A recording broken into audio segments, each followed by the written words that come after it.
우리는 그동안 오늘을 포함해서 4주 동안 믿음에 관한 이야기를 나누게 됩니다.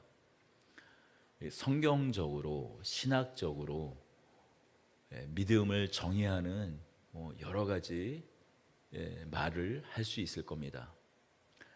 그러나 믿음이 무엇인가 어떤 것을 정의하기 전에 과연 예수님은 믿음을 무엇이라고 하는지, 또한 믿음을 무엇이라고 하기에 말씀하시기에 앞서서 어떤 이야기, 또 예수님의 어떤 일들을 통해서 믿음을 어떻게 그려내고 있고 우리에게 이야기해 주고 있는지 마가복음 이 4장 이후의 이 말씀 이야기들처럼 우리에게 믿음을 명확하게 보여주는 내용은 없을 것 같습니다. 물론 성경 전체가 믿음에 관한 내용이라고 해도 무방합니다. 그러나 우리가 믿음이라고 할 때 믿음 사전에 찾아보면 분명히 믿음이라는 것에 대한 어떤 정의가 있을 거예요. 일반 국어 사전이죠. 신뢰하는 거다. 얼마든지 정의 내릴 수 있을 겁니다. 신학적으로도 우리가 정의 내립니다. 믿음으로 말미암아 구원을 얻는다. 그러나 그것은 사전이죠. 정의에 앞서서 이야기가 있습니다. 이야기가 있다라는 것은 내용이 있다라는 거예요. 그 내용을 통해서 믿음이 어떤 것인지 우리가 정의 내릴 수 있고 그것을 엿볼 수 있습니다. 그러나 그 앞서서 먼저 이야기가 있고 내용이 있다라는 거예요. 그 믿음에 관한 내용, 어떤 내용이었습니까? 예수님의 권세를 어떻게 드러내고 있습니까? 성경은 예수님은 바람과 바다도 그 앞에서 잠잠케 하시는 분이다. 풍랑과 파도를 잠잠케 하시고 바다를 잠잠케 하시는 권능의 주님이시다. 예수님은 어떤 분이신가? 예수님의 권능은 어떤 권능이신가? 귀신도, 군대의 귀신도 내어 쫓으시는 권능을 가지신 분이시다. 하나님의 아들이시다. 예수님은 어떤 분이신가? 죽음도 그 권세 앞에서는 두려워 떠는 하나님의 아들이시다. 야이로의 딸을 살리시며 그것을 보여주셨어요.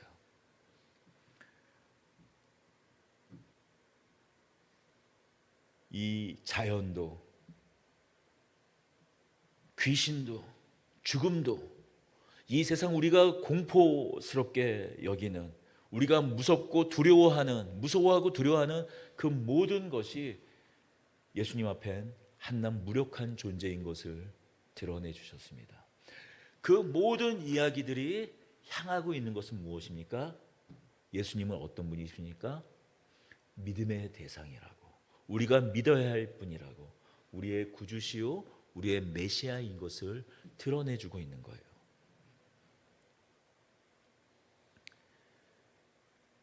그런데 오늘 우리가 당혹하게 되는 이야기를, 이 믿음에 관한 이야기를 이 마지막으로 하고 있는 이 오늘 우리가 마주보게 돼요. 불신앙으로 이 믿음에 관한 이야기가 마무리되고 있어요. 그것도 어디에서요? 예수님이 자라난 곳, 고향이라고 할 수 있죠. 아니, 예수님께서 고향으로 가셨다고 말씀하고 있습니다. 물론 태어나신 곳은 베들레헴이었지만 그의 아버지, 그의 어떤 이 호적상 아버지죠, 요셉의 고향인 베들레헴에서 예수님께서 태어나셨지만 예수님이 자란 곳은 나사렛이라는 동네였어요. 예수님께서는 가버나움을 중심으로 한 갈릴리 사역을 이제 마무리하면서 어디로 가십니까? 고향으로 가세요. 저도 목회를 하면서 느끼는 거지만 목회자에게 있어서 가장 큰 숙제, 물론 그 집안, 목회자가 태어난 그 집안 그 모두가 다 예수님을 믿는 집안이면 뭐 이제 그 정도가 좀 적겠지만, 목회자에게 가장 큰 숙제는 믿지 않는 자기 가족들, 자기 친지들에 대한 부담감입니다. 예수님은 그런 것이 없으셨을까요? 목회자도 그런 마음이 있는데, 하나님의 아들이신 예수님, 모든 유대인들, 모든 이스라엘이 그렇게 오랫동안 갈망하고 바란 그 메시아가 예수님 당신인데, 정작 고향에 있는 자기 친지들이, 자기 가족들이 그 사실을 모른다면 그것이 얼마나 안타까운 일이겠어요? 예수님께서 큰 숙제를 안고 고향으로 가시는 거예요. 그것이 예수님에게 있어서는 어떤 큰 부담이요, 숙제였던 것을 우리가 이 믿음 시리즈를 우리가 나누면서 다루진 않았지만, 마가복음 3장에 가보면 그걸 우리가 좀 살펴볼 수 있습니다. 예수님의 마음을 살펴볼 수 있어요. 3장 20절을 한번 가보겠습니다. 마가복음 3장 20절입니다. 집에 들어가시니 무리가 다시 모임으로 식사할 겨를도 없는지라. 예수의 친족들이 듣고 그를 붙들러 나오니 이는 그가 미쳤다 하밀러라. 예루살렘에서 내려온 서기관들은 그가 바알세불이 집혔다 하며 또한 귀신의 왕을 힘입어 귀신을 쫓아낸다 하니. 우리 31절부터 35절도 읽어보겠습니다. 그때 예수의 어머니와 동생들이 와서 밖에 서서 사람을 보내어 예수를 부리니 무리가 예수를 둘러 앉았다가 여짜오되 보소서 당신의 어머니와 동생들과 누이들이 밖에서 찾나이다. 대답하시되 누가 내 어머니며 동생들이냐 하시고 둘러 앉은 자들을 보시며 이르시되 내 어머니와 내 동생들을 보라. 누구든지 하나님의 뜻대로 행하는 자가 내 형제요 자매요 어머니니라. 예수님께서 이제 제자들을 본격적으로 모으시고 공생의 사역을, 우리가 말하는 그 공생의 공적인 사역을, 하나님의 부르심에 하나님께서 이 땅에 예수님을 보내신 그 이유와 목적을 이제 이루시고 성취하려고 공생의 사역을 비로소 시작하셨습니다. 각종 병자들을 고칩니다. 여러 곳을 찾아다니며 하나님의 복음을 가르치시며 전파하십니다. 이적들이, 표적들이 일어나기 시작합니다. 그 소식을 가족들도 들어요. 그런데 반응은 무엇입니까? 미쳤다라는 거예요. 소식도 듣고 누군가는 보기도 했으며 그럼에도 불구하고 미쳤다라는 겁니다. 맞아요. 우리 특히 1세대 신앙인들에게도 발견되는 일입니다. 갑자기 복음을 받아들입니다. 복음의 불모지에서 태어난 한 가정에서 믿는 사람이 생겨요. 그래서 예수님을 전합니다. 예수님만이 우리가 살아갈 소망이라고 전해요. 예수님에 대한 소망의 이야기를 전합니다. 그러면 가족들의 대부분의 반응은 무엇입니까? 미쳤다입니다. 표현은 다르지만 결국 그 내용은 같습니다. 미쳤구나 네가.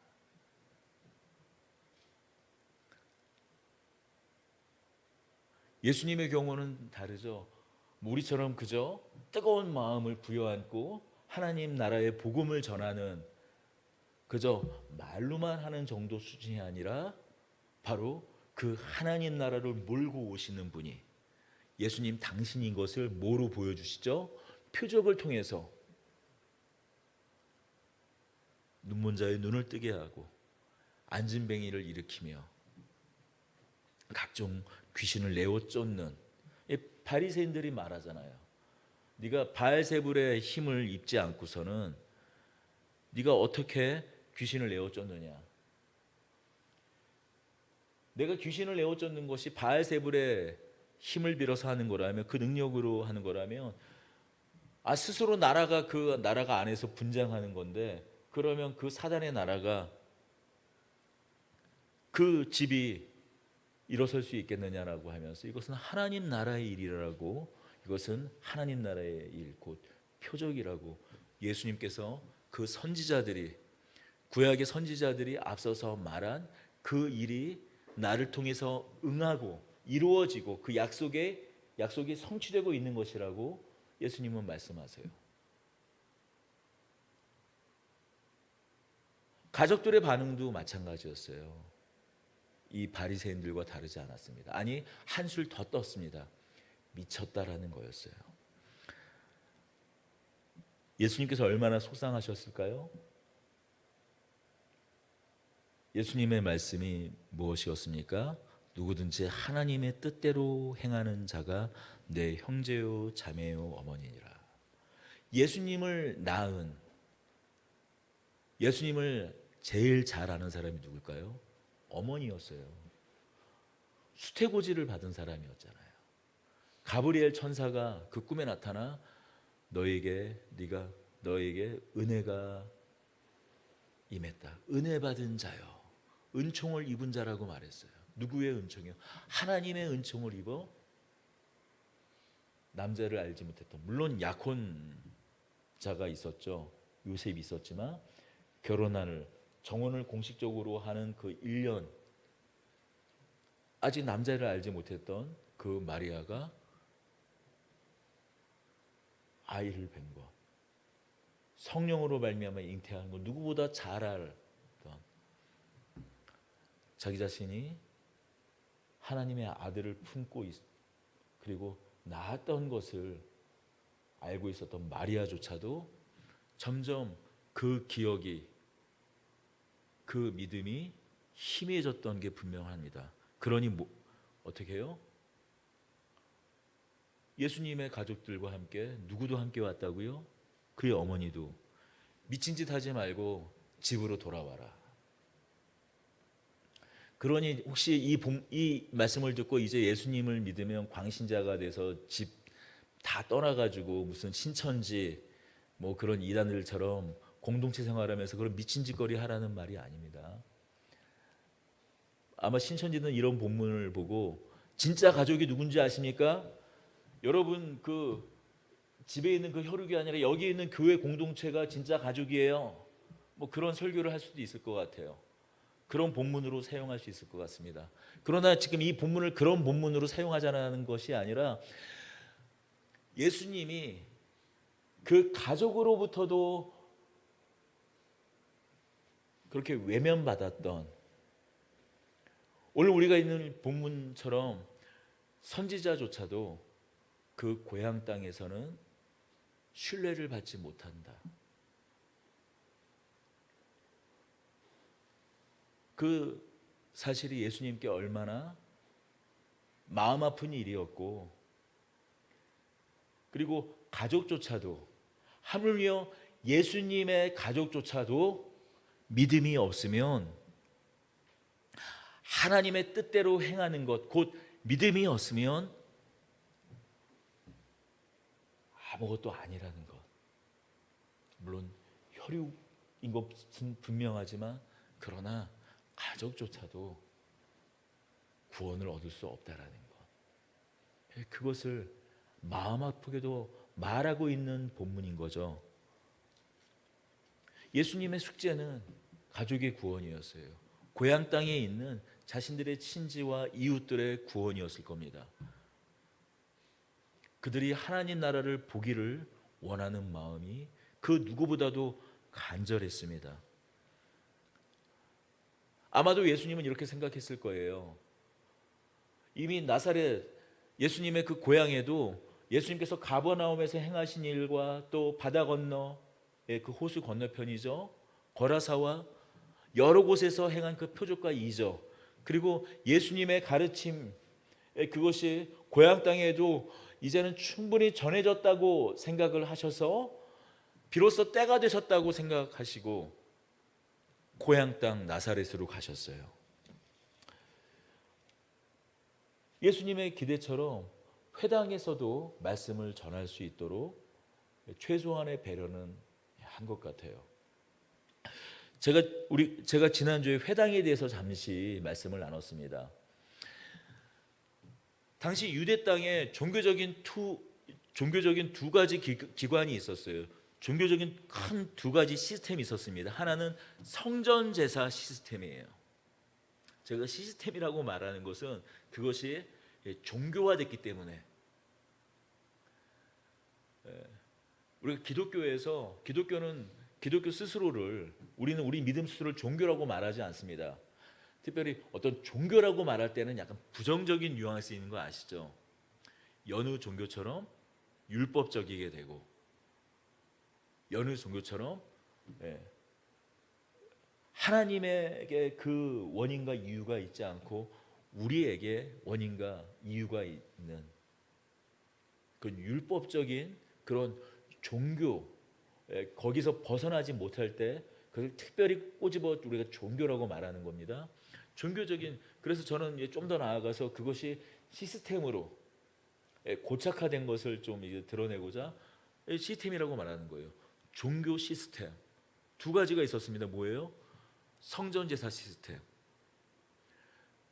어떻게든 어떤 죄를 지었던 성전에서 제사만 지내면 그냥 그만이라는 그런 성전 시스템. 하나님께 복을 받고 하나님께 인정을 받는 방법은 성전에서 제사를 지내는, 성전에서 희생 제물을 드리는, 그리고 때가 되면 성전을 찾아서 예배하고 정결례를 치르는, 그것을 목적으로 한 구원의 방편으로 한 성전 시스템이 하나 있었고, 그것과 병행해서 무엇이 있었다고요? 바벨론 포로 기간부터 시작된 회당 예배가 있었습니다.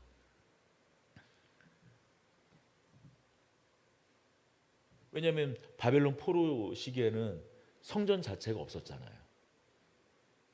왜냐하면 성전이 무너졌기 때문에 회당에서 하나님의 말씀을 연구하고, 또한 유명한 랍비들이나 아니면 성경 교사들, 율법 학사들, 서기관들로부터 말씀을 배우는 기관, 성전 예배, 성전 제사를 그것이 대신했습니다. 그것이 예수님의 시대에 계속 이어지고 있었어요. 성전 제사와 함께. 그래서 그것이 일종의 교단 역할을 했잖아요. 사두개인파들, 제사장을 중심으로 한 사두개인파가 한 교단을 형성했고, 일종의 오늘날로 따지면 바리새인, 회당을 중심으로 한 바리새인파가 한 축을 담당을 했고, 교단으로서의 일종의 오늘날로 따지면, 그리고 그들이 반목했지 않습니까? 뭐 성경에는 자세히 나와 있지 않지만 아예 이 두 가지 모두를, 이 두 성전, 이 두 종교 시스템을 정죄하며 산으로 간 또 한 그룹이 있죠. 에세나파들이에요. 마치 오늘날 그 수도원 그 전통을 잇는, 거기 뭐 오늘날 그 수도원 전통이 어쩌면 에세나파 전통을 이어가는 걸지도 모르겠는데, 광야 깊숙이 동굴에서 수행을 하는 또 종교 전통이 있었습니다. 아무튼 예수님을 회당에 초청을 합니다. 앞서 말씀드렸듯이 보통 일반적으로는 회당 예배를 집례하는 사람은 회당장이었어요. 그러다가 좀 유명한 랍비나 율법 학사들, 서기관들이 그 마을을 방문하면 강단을, 마치 뭐 교회가 그 외부 목사님들이나 어떤 강사들을 초청해서 집회를 여는 것처럼, 당시에 어떤 그 마을을 방문하는 어떤 율법 학사들 아니면 서기관들, 때로는 이 바리새인들이, 성경에 해박한 바리새인들이 그 마을을 방문하면 회당에 말씀을 전할 기회를 주었습니다. 예수님의 소문을 듣고 회당 예배를 집례할 기회까지는 주었어요. 우리 2절 읽어봅시다. 안식일이 되어 회당에서 가르치니 많은 사람들이 듣고 놀라 이르되 이 사람이 어디서 이런 것을 얻었느냐? 이 사람이 받은 지혜와 그 손으로 이루어지는 이런 권능이 어찌 됨이냐? 예수님의 말씀이 그동안 자신들이 들었던 어떤 랍비보다, 어떤 율법 학사보다, 어떤 서기관들은 성경을 필사하는 사람들입니다. 그래서 이 성경 교사의 역할을 해요. 서기관 하면 갑자기 서기관이 뭐지 생각이 들 수 있어서, 율법 학사, 율법을 가르치는 사람보다 성경을 필사하는 사람들이니까 얼마나 성경에 능하겠어요. 그리고 그 어떤 바리새인보다 그 지혜의 말씀이, 그 말씀이 얼마나 독특하고 또 심오했는지 그 지혜의 말씀이 그들과 같지 않았다라는 거예요. 그것뿐입니까? 그의 손으로 이루어지는 그 권능에 대해서 놀랍니다. 그 권능에 대해서 놀라요. 예수님의 말씀이 여느 사람들과 같지 않았음도 알았습니다. 그래서 그 말씀을 지혜로운 말씀이라고 그래요. 놀라죠. 어찌 됨이냐. 더불어 가버나움과 갈릴리 이곳저곳에서 행한 그 권능의 소식, 그것도 전해졌어요. 놀랍니다. 그러나 그 반응은 무엇입니까? 이 사람이에요. 이 사람. 성경에서 반복하면 특별히 그것을 강조하는 거 잘 알고 계시죠? 이 사람이 마리아의 아들 목수가 아니냐. 안식일이 되어 회당에서 가르치니 많은 사람이 놀라 이르되 이 사람이에요. 이 사람. 이 사람. 하나님의 보내신 사람도 아니에요. 하나님께서 보내신 사람이 아닐까도 아니에요. 그저 이 사람입니다. 이 사람.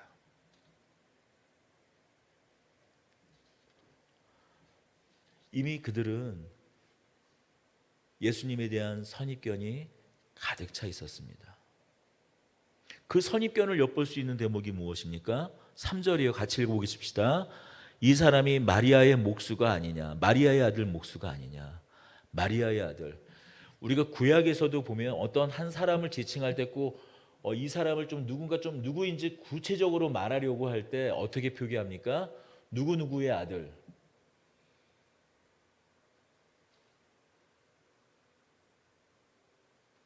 누구누구의 아들. 좀 더 자세하게 표현하면 누구누구 아들의 아들.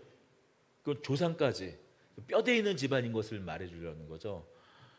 마리아의 아들이라고 이렇게 하고 있는 표현은 물론 이미 요셉이 그 아버지 요셉이 죽었기 때문에 죽은 상황이었기 때문에 마리아의 아들. 그런데 이것도 일상적인 건 아니에요. 뭐 우리도 마찬가지지만 부모님이 돌아가셨을 때 이제 뭐 제가 고향이 한평이죠.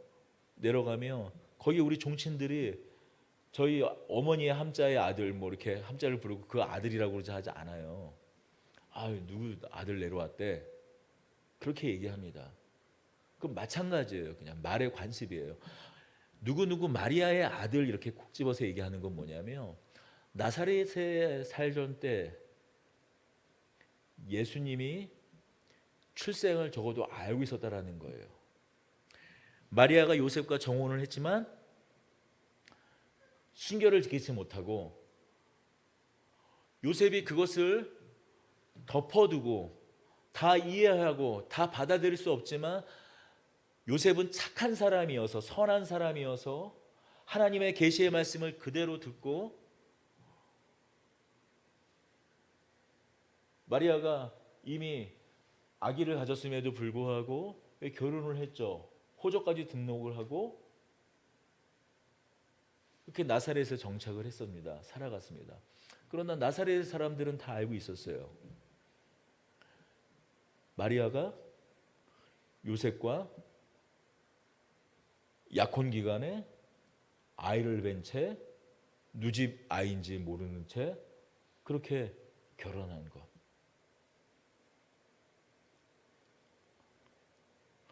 지금 그러한 정황 사실을 콕 집어서 빅고와 마리아의 아들 아니냐. 뭐 그건 그렇다고 쳐요. 목수가 아니냐. 물론 여기서 테크논이란 단어를 이 목수, 그러니까 우리가 여기서 테크논이란 단어를 헬라어로 사용하고 있는데 기술자라는 뜻에 가까워요. 그러니까 당시에 이 오늘날처럼 이제 직업이 완전히 분화가 되기 전 아닙니까? 목수가 대장장이 일도 하고 집도 고치고 다양한 일을 했어요. 그래서 이 예수님의 직업을 특별히 더 하대했을 것이다라고 말을 하는 사람들도 있지만 그렇게까지 뭐 볼 필요는 없을 것 같아요. 그냥 우리 주위에 있는 이웃의 그냥 대장장이 내가 필요로 할 때 나를 도와주었던, 내가 또 일을 부탁했던 그냥 내 옆에 있던 그냥 목수, 평범한 그런 목수 아니었냐. 거기에 더해 야고보와 요셉과 유다와 시몬의 형제가 아니냐. 지금도 갑자기 어느 날 예수라는 우리 곁에 있었던 한 젊은이가 갑자기 고향 땅에서, 이 땅에서, 나사렛에서 사라지더니 갑자기 유명 인사가 되어 돌아왔지만 지금 그 형제들은 여전히 우리와 함께 이렇게 살아가고 있고, 그리고 이 말은 뭐예요? 내가 너 잘할 때 어떻게 잘하는지 다 내 눈으로 똑똑히 봤어. 그 얘기예요. 인정 못하겠다라는 거죠.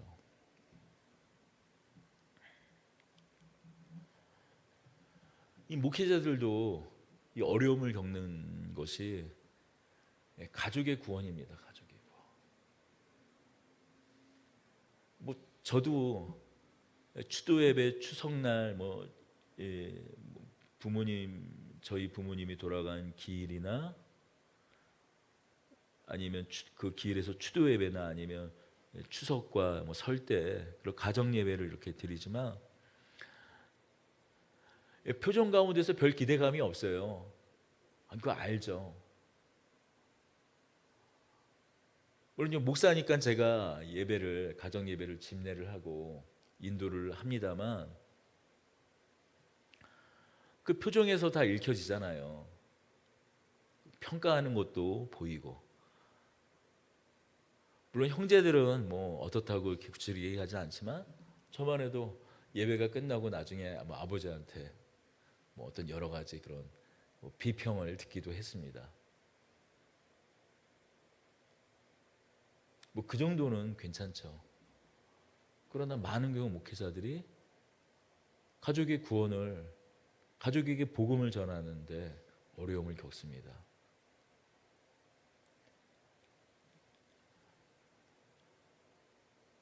내가 너를 안다라는 거죠.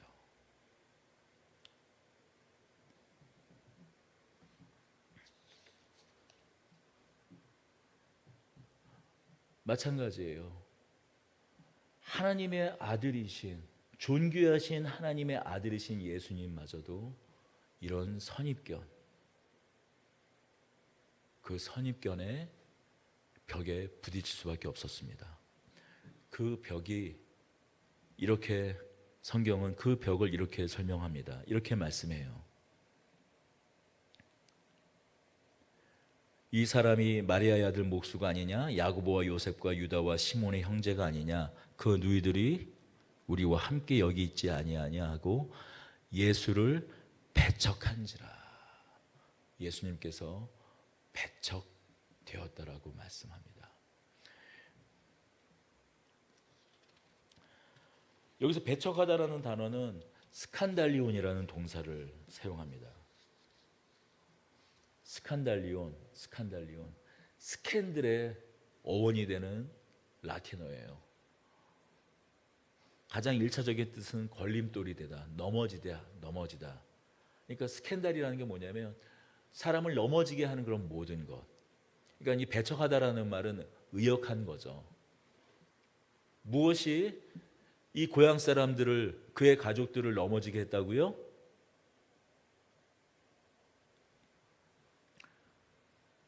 내가 너를 안다.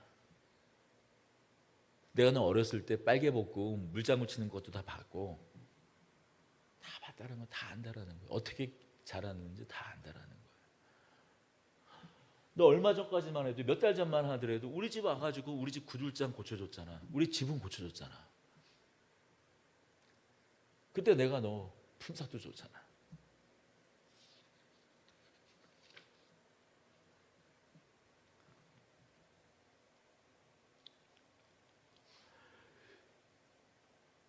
그러나 우리가 여기서 간과하게 되는 한 가지 사실이 있습니다. 하나님이 그러신 분이라는 거예요. 그것이야말로 하나님의 은혜라는 거예요.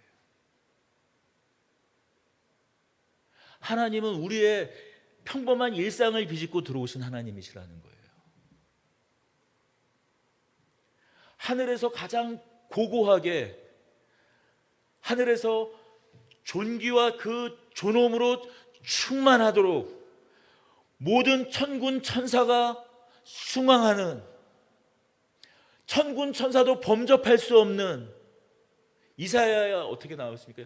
날개 6개로 감히 하나님을 볼 수 없어서 모든 천사들이 그 날개로 눈을 가리고 그 모든 감각기관을 덮어서 하나님의 영광 그 앞에서 가리우는 존재인데, 하나님이 그러신 존재인데 하나님께서 우리의 그런 비천한, 어쩌면 그 비천한 그 일상 가운데, 비천하다라는 또 단어를 쓰면은 거부감이 있을지 모르지만, 아니에요. 어떻게 우리의 비루한, 우리의 그냥 먹고 살기 급급한 오늘 우리의 일상 가운데 똑같이 예수님께서, 하나님의 아들이신 하나님께서, 하나님의 아들이시면서 하나님이신 그분께서 우리와 똑같이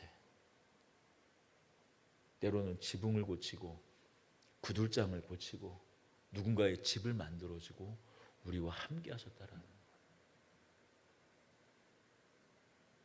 우리는 예수님이 행하신 그 기적에 놀라기보다도, 아니 어떻게 우리의 하나님께서 우리와 같이 일상을 사셨는가, 그리고 일찍 그 아버지가 돌아가셔서, 물론 호족상의 아버지죠, 그 요셉이 일찍 돌아가셔서 그 가족을 건사하기 위해 그 30년 동안 그 가족의 그 어머니 마리아와 동생 야고보와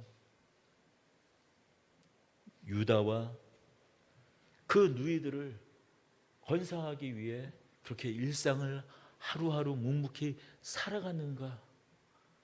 하나님께서 우리가 더 그 사실에 놀라야 되지 않을까요?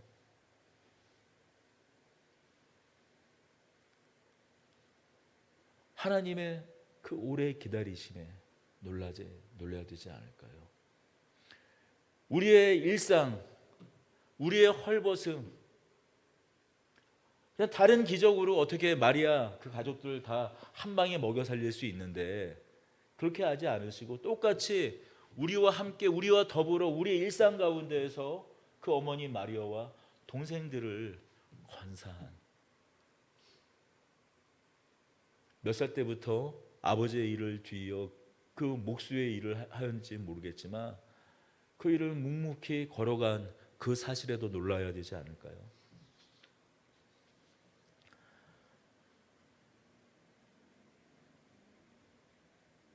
그러나 고향 그 나사렛 사람들은 달랐어요. 오히려 그것이 예수님을 믿는데 걸림돌이 되었습니다. 우리 4절과 5절을 읽어보십시다.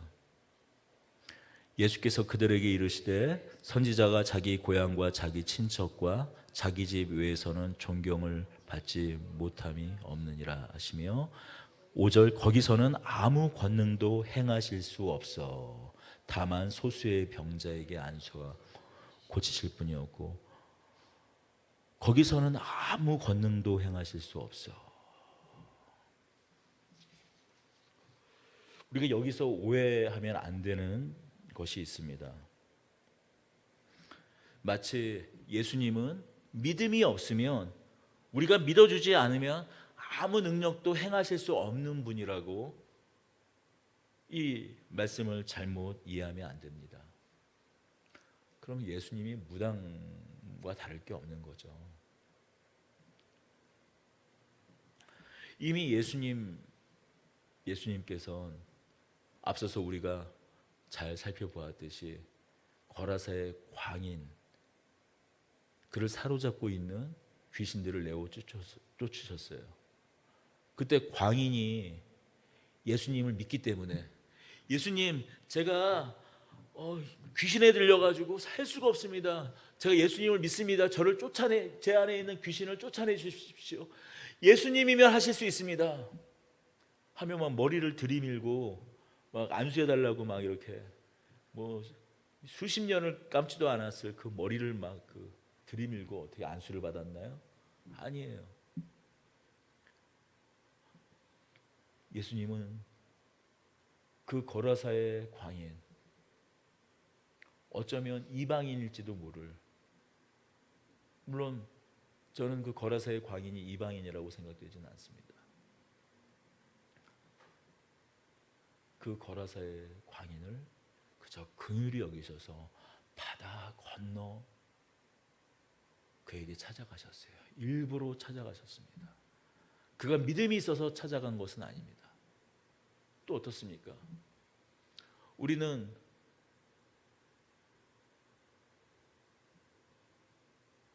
한 여인의 아들의 죽음, 하나뿐이 없는 그 아들을 잃어버린 한 과부의 이야기를 알고 있었어요.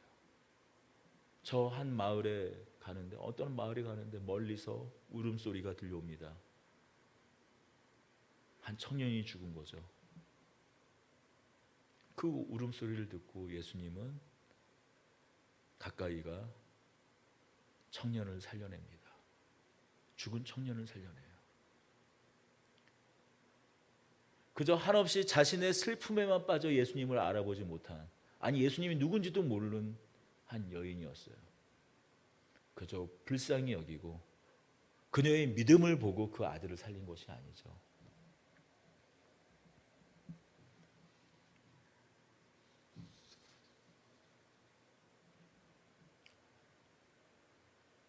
우리가 믿음이었으면 예수님이, 하나님이 아무 일도 못하는 것은 아닙니다.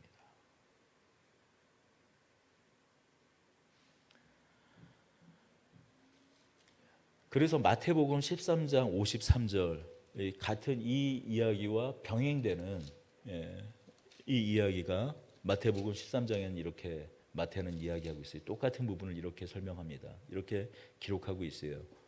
마태복음 13장 53절입니다.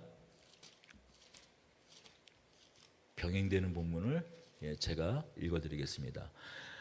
13장 58절입니다. 그들이 믿지 않음으로 말미암아 거기서 많은 능력을 행하지 아니하시니라.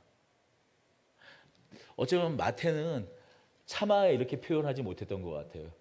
그들이 믿지 못해서 마치 마가는 대놓고 이렇게 이야기했죠. 그들의 믿음 없음으로 말미암아 거기서는 아무 권능도 행하실 수 없어 다만 소수의 병자들에게 안수하여 고치실 뿐이었고, 마치 예수님이 믿음이 없으면 아무 일도 할 수 없는 것처럼 이렇게 표현하기를 주저해서 이렇게 표현했습니다. 그들이 믿지 않음으로 말미암아 거기서 많은 능력을 행하지 아니하시니라. 그러나 이 두, 마가의 관점이나 마타의 관점이나 이 두 관점 모두 같은 말입니다. 하나님의 이적, 하나님의 능력, 예수님의 그 권능은 궁극적으로 무엇을 위해 있는 것입니까? 내가 이런 능력도 있어 하고 자랑하기 위함입니까? 항상 성경은 예수님의 그런 기적을 그냥 기적이라고 하지 않고 뭐라고 말합니까? 표적 또는 이적이라고 말해요. 표적이나 이적은 항상 무엇을 염두에 두고 말하는 것인가? 이 표적과 이적이 궁극적으로 나타나 보여주는 목적이 분명히 있음을 두고 말하는 거예요. 사인이라는 거예요.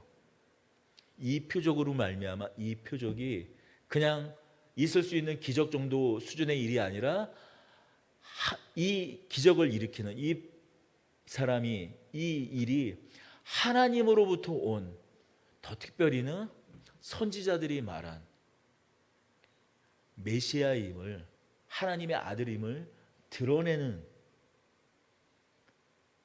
그래서 궁극적으로 그것을 누리고 그것을 함께 보고 함께 참여하는 사람들이 어떻게 해요? 무엇을 얻도록? 구원을 얻도록 하기 위한 것이다. 바로 그것을 목적으로 하는 것입니다.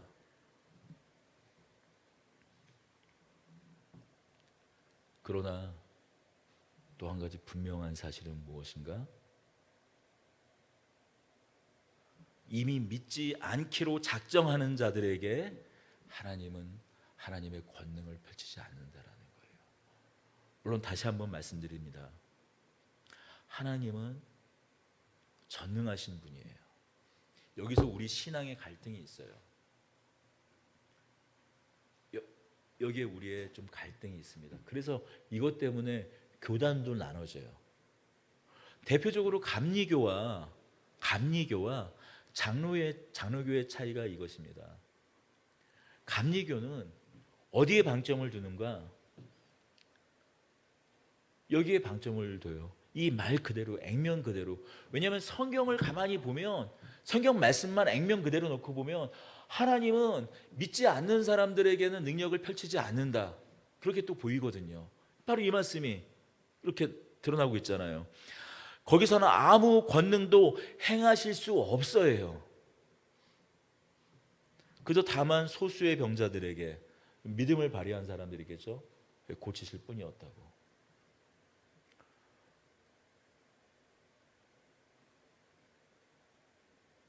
그러나 장로교는 어떻습니까? 하나님의 주권을 중요시 여기죠. 성경 전체가 그 이야기를 하고 있기 때문이에요. 이거 좀 사변적으로 들릴 수는 있지만은 이런 겁니다.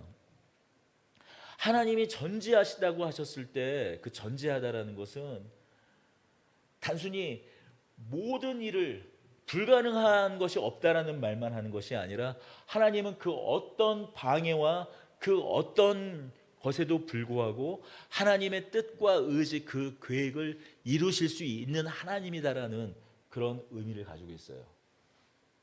그러니까 뭐 이런 말장난, 어떤 창도 막을 수 있는 방패를 만들 수 있냐 없냐, 어떤 방패도 뚫을 수 있는 뭐 창을 만들 수 있냐 없냐, 그런 말장난으로 전지전능을 얘기하는 것이 아니라, 하나님이 전지하시다고 했을 때는 하나님이 이 세상을 창조하셨을 때 원래 가지고 있던 그 계획, 그 목적, 그것을 어떤 방해에도 불구하고 하나님은 성취하고 이루실 수 있는 그의 능력과 힘으로 말미암아 하나님의 뜻을 이룰 수 있는 분이시다 라는 데에 전지라는 의미를 담고 있습니다. 그건 무슨 일인가요? 쉽게 얘기하면 우리의 구원과 관련해서는 내가 아무리 믿지 않고 싶어, 대표적인 케이스가 누구예요? 사도 바울이에요. 사도 바울. 예수님 믿는 사람들을 때려잡아 죽이겠다고 산헤드린 공의로부터 허가를 받고, 대제사장으로부터 허가를 받고 이미 한 사람 잡아 죽이기도 했어요. 스데반 집사를 잡아 죽이는데 앞장서 나갔던 청년이었습니다. 내가 믿지 않기로 작정을 하고 그것을 넘어서서 아예 저 멀리에 있는, 어디예요? 수리아, 다메섹에 있는 거기까지 쫓아갔던 사람입니다. 그러나 하나님은 그를 구원하셨어요. 믿지 않기로 작정했는데.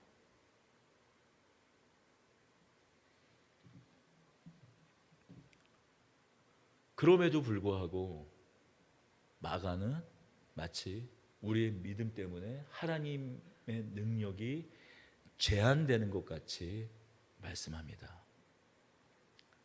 당장 우리는 성경에 이 마지막 요한계시록 앞에 어떤 성경이 있습니까? 유다서가 있잖아요. 유다서는 가룟 유다가 쓴 그 유다서가 아니죠. 예수님의 형제 야고보의 동생, 예수님의 동생 유다가 쓴 거. 또 사도행전에 나왔던 야고보는 누구입니까? 물론 베드로의 형제 야고보는 순교당해서 죽고 나중에 초대교회의 지도자가 되었던 동명이인 야고보는 바로 예수님의 형제 야고보였어요. 그러나 적어도 그 순간에 우리의 인식, 우리의 경험체계 안에서는 어떻다라는 얘기예요? 우리의 믿음이 하나님의 일하심을 방해할 수 있다라는 거예요. 궁극적으로 그것이 또 어떻게 나중에 어떻게 하나님의 계획과 하나님의 은혜 안에 어떻게 풀려나갈지는 모르지만 적어도 우리가 경험하는 이 일상의 현장 가운데에서는 마치 우리의 믿음 없음이 하나님의 일하심을 방해할 수 있다는 것입니다. 우리가 하나님을 기대하지 않기 때문에, 우리가 하나님께서 역사하시고 하나님께서 일하실 것을 기대하지 않기 때문에 어쩌면 하나님의 일하심은 우리가 하나님의 그 일하심, 하나님의 권능과 그 권세, 그것이 우리 안에 일어나지 않을 수 있다는 거예요. 적어도 지금은 말이죠.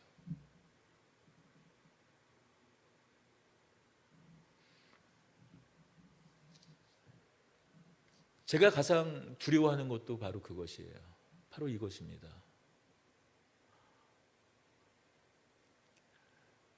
예전에는 제가 하나님을 배교할까봐, 하나님을 떠날까봐, 예수님이 나의 구원자가 아니랄까봐, 그러니까 배교죠. 그것을 두려워했어요. 그러나 지금은 그것이 하나도 두렵지 않아요. 왜냐하면 예수님을 믿지 않는 삶을 이제는 상상할 수 없기 때문이에요. 예수님을 믿지 않는 게 더 힘든 상황이에요. 자, 그렇다면 내 믿음이 충만하냐? 아니, 그건 내 믿음의 충만과 그걸 떠나서도 그건 가능한 일입니다. 그냥 예수님을 믿는 사람으로 끝까지 살다 죽을 거예요. 이제 더 이상 제가 혹시라도 예수님을 떠나거나 예수님을 믿지 않는다고 하거나 그런 일은 상상할 수 없는 일입니다. 두려운 것은 하나님을 향한 기대감이 없어진, 예수님을 향한 기대감이 없어지는 것. 예수님께서, 하나님께서, 나의 주님, 나의 구주, 하나님께서 내 삶에 개입하시고 내 삶에 역사하시고 내 삶을 인도하실 것이라는 그런 어떤 기대감, 소망, 그것은 믿음을 잃지 않고도 얼마든지 우리는 그럴 수 있다라는 거예요. 바로 그게 뭡니까? 그냥 종교예요. 그냥 하루하루 덧없는 것. 그치, 믿는 게 그렇지.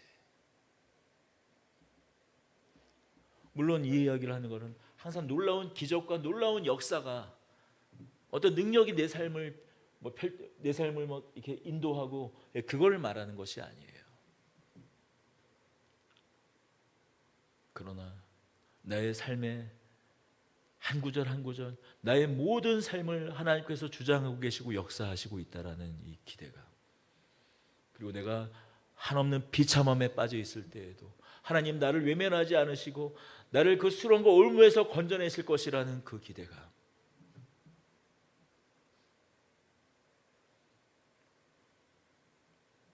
그 기대, 그 믿음을 하나님께서는 기뻐하신다라는 거예요. 그래서 성경은 우리에게 말하고 있지 않습니까?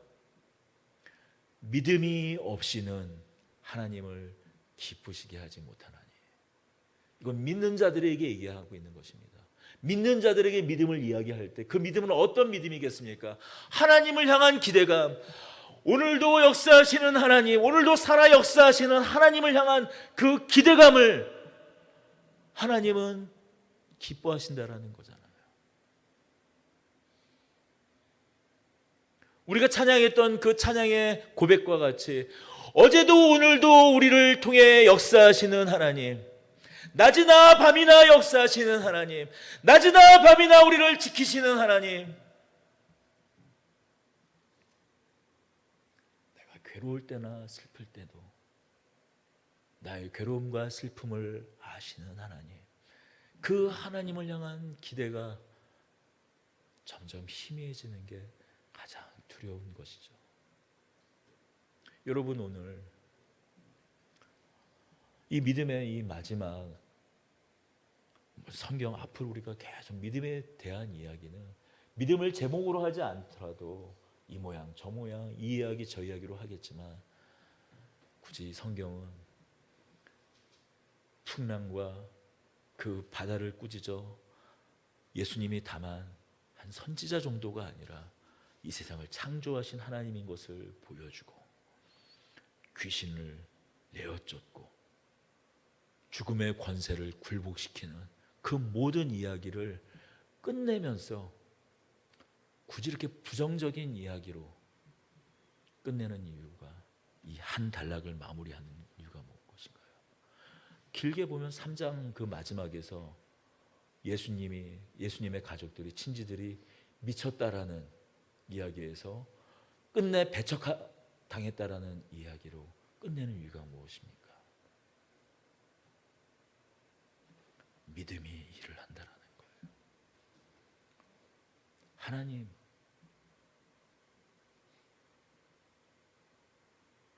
은혜로우신 하나님이라 하나님은 우리를 하나님 뜻대로 하실 수 있어요.